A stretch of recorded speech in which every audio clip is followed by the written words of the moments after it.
Have a nice day, everyone. I'm Marcel K. Estrera. So for today's video, I'm going to discuss about frameworks and principles behind moral frameworks. What is an ethical framework?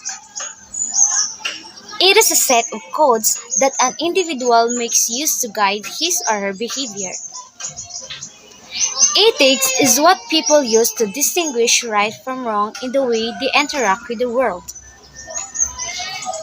Based on your moral judgments, what you think is the best solution for a particular problem is your moral framework.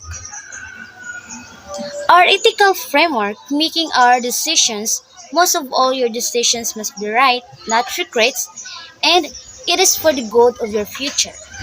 Every people have the right to make their own decisions in life. The various dominant mental frames may be classified as follows. First, virtue or character ethics of Aristotle. Second, natural law or commandment ethics of Santo Tomas. Third, deontological and framework of Immanuel Kant. Fourth, utilitarianist, teleological, and consequentialist framework. And lastly, love and justice framework. Virtue ethics asks, who is the ethical person? For Aristotle, the ethical person is virtuous, one who has developed good career or has developed virtues. One attains virtues when he or she actualizes his or her potentials, the highest of which is happiness. Happiness is the joy of self-realization, self-fulfillment, the experience of having actualized one's potential. Aristotle believes that a person is virtuous if his actions are consistently good and kind across all aspects of living. This means that even if this person has not been taught the difference of right from wrong, he will still choose to do the right thing because that is what is natural to him. Eventually, consistently doing the good things forms habits, and these habits build the person's character. For Santo Tomas, what is right is follows the natural law. The rule which says, do good and avoid evil, and knowing the good as distinguished from evil. One is guided by the Ten Commandments, which is sum up loving a good and one's fellow man. The most important values that we can learn from Santo Tomas are faith and wisdom. He was known for combining theology and philosophy, and he dedicated his life about explaining this through his writings. Before, people struggled to combine faith and reason, but Santo Tomas proved that faith is not blind following, but rather faith and reason are interconnected. Kant's framework is Deon or deontological framework.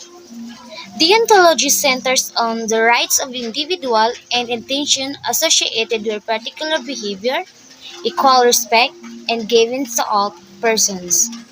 The deontological approach is based on universal principles such as honesty, fairness, justice, and respect for persons and property. Kant is it is an example of deontological moral theory. According to these theories, the rightness or wrongness of actions does not depend on their consequences but on whatever they fulfill our duty.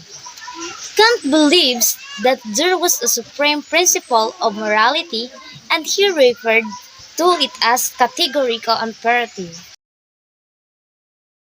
Utilitarianist teleological approach focuses on consequences. The decision maker is concerned with the utility of decision. What really is the net balance of good consequences over bad? The rightness of an actions depends on the said's net balance of good consequences. Utilitarianism is a form of consequentialism because it rests on the idea that is the consequences are result of action, laws, policy, etc. that determine whether they are good or bad, right or wrong. In general, whatever is being evaluated, we ought to choose the one that will produce the best overall results. As I have understand, love is often considered a partial, even blind, sentiments that underlies only personal relationship. It is the basic value governing private life.